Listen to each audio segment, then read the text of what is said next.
শীত মানেই কিন্তু গরম গরম কিছু খাওয়া, আর এই গরম গরম কিছুর মধ্যে কিন্তু স্যুপটা সকলেই বেশ ভীষণ পছন্দ করে। কেউ ভেজিটেবল স্যুপ পছন্দ করে, কেউ চিকেন স্যুপ পছন্দ করে, কেউ এগ স্যুপ পছন্দ করে। তবে আজ আমি ভেজিটেবল আর চিকেন দিয়ে একসঙ্গেই একটা স্যুপ করব। আর এই স্যুপটা শীতের দিন রাতে খেতে ভীষণ ভালো লাগে। যারা ডায়েট করে তাদের জন্যও কিন্তু ভীষণ ভালো। আমি প্রথমেই কড়ার মধ্যে একটু দিয়ে দেব বাটার। বাটারের জায়গায় ঘি বা সাদা তেল ব্যবহার করা যায়। বাটারটা গলে গেলে দিয়ে দেব সামান্য একটু জিরে, দেব একদম মিহি করে কেটে রাখা পেঁয়াজ। একদম মিহি করে সব কিছু কেটে নিয়েছি।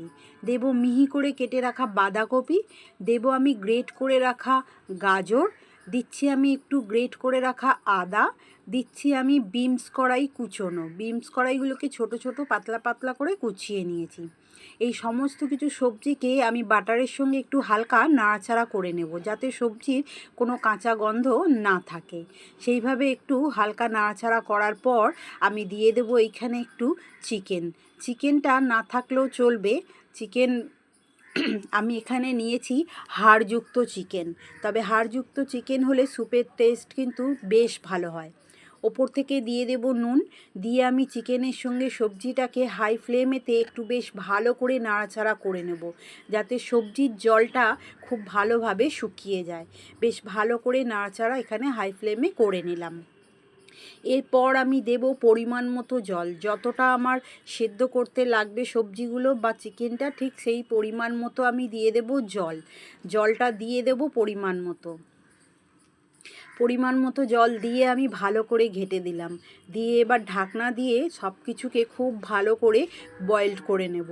বেশ ভালো করে সেদ্ধ হয়ে যাওয়ার পর আমি ঢাকনাটা খুলে এর মধ্যে কিছু মশলা অ্যাড করব। প্রথমেই আমি ভালো করে এটাকে মিশিয়ে নিলাম। দেখুন সমস্ত কিছু খুব ভালো করে সেদ্ধ হয়ে গেছে, আর চিকেন থেকে বেশ একটু ভালো তেলও ছেড়েছে। এরপর আমি 1 চামচ কর্নফ্লাওয়ারকে বেশ ভালো করে জলে গুলে নিচ্ছি। কর্নফ্লাওয়ারটা নিজেদের ইচ্ছে অনুসারে, যদি পাতলা পাতলা স্যুপ খেতে ইচ্ছা যায় তাহলে কর্নফ্লাওয়ারটা স্কিপ করে যাবেন। সামান্য একটু নুন দেব, নুনটা কম হয়েছে। সামান্য একটুখানি দেব চিনি, দিচ্ছি গোলমরিচ গুঁড়ো, দেব আমি চাট মশলা। চাট মশলাটা এর মধ্যে দারুণ যায়, ভীষণ খেতেও ভালো হয়, তাই চাট মশলাটা স্কিপ করা যাবে না। এরপর আমি এটা ভালোভাবে ফুটে উঠলে নামিয়ে নেব।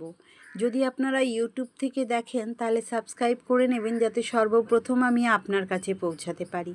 যদি আপনি ফেসবুক থেকে দেখেন তাহলে ফলো করে নেবেন, যাতে সর্বপ্রথম আমি আপনার ভালোবাসা পেতে পারি।